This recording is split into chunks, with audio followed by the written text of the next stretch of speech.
Балалар белән берлектә төсле йоннардан һәм киездән төрле кул эшләре ясау белән шөгыльләнәбез.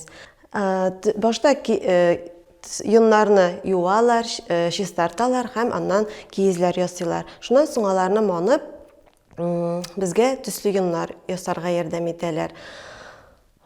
Без балалар белән менә шушы төсле йоннардан һәм киездән төрле алкалар, беләзекләр, сумкалар, муенсалар һәм төрле сувенирлар ясыйбыз.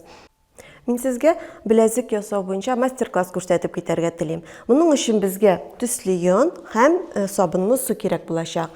Сабынлы су белән эшлибез, чөнки сабын йоннарны да, киезне дә катырга ярдәм итә. Иң беренче без төсле йонны үзебезгә кирәк кадәр өзеп алабыз. Аны түгәрәк формага китерәбез. Сабынлы суда чылатып алабыз. Һәм аны уч төбендә әкрен генә әвәли башлыйбыз.